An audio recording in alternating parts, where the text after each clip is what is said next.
Are you going to regret your hair transplant? I'm David DeMuzio. And I'm Steve Cook. I thought about this a lot before I had a hair transplant and was pretty terrified of regretting my hair transplant. I speak with people that I meet on a pretty regular basis, just at the Home Depot, walking around the airport, who mention watching these videos and often show me hair transplant surgeries that they regret. Talk to us about that and why people might regret their hair transplant and what you're doing to keep people from regretting their hair transplant. We don't want anybody to regret their hair transplant, but I will tell you that if you follow the guidelines that we've set out in many of our videos, you're not going to have a regret. By today's standards, doctors that are board certified are not going to start putting hairs here and here and here and making it look stupid, where you're then, oh my God, I'm regretting my hair transplant. A lot of the panic and a lot of the cold feet when it comes to researching online, which what the internet likes to do, is scare you.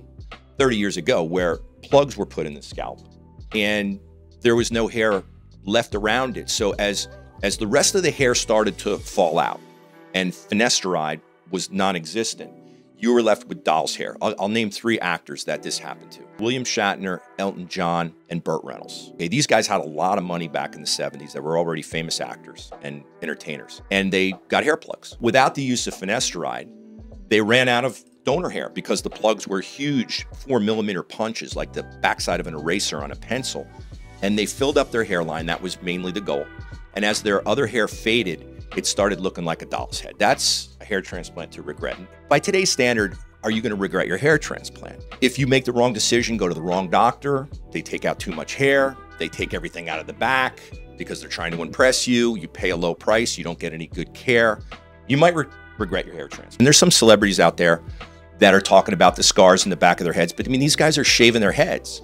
So they've done an FUT procedure 25 years ago, and they're now choosing to shave their heads. We really don't know how much hair they have left. We don't really know what their hair transplant looks like, but they're decided to shave their heads, and they make a lot of money, and they're celebrity status, and they're saying, don't get a hair transplant because you're gonna have scars like me. It's really about having a conversation about, the risk reward here. These doctors, board certified, that do this full time, that are specialists, are not going to take a risk with any patient. It's just not going to happen.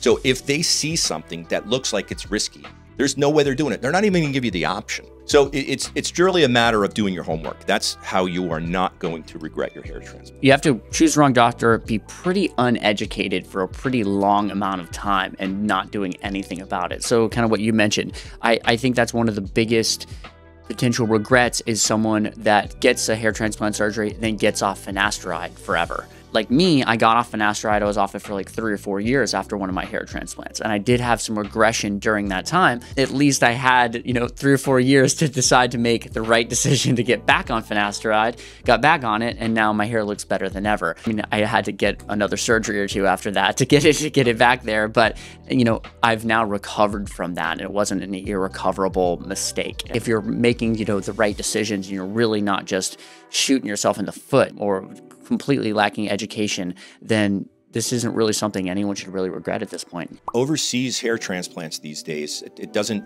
bother me if there's good doctors, good clinics, board certified, have great results to show you. More than happy to get on an airplane and go there. But what I'm seeing is that overly aggressive hairline. You got to remember, we're planning on you losing more hair.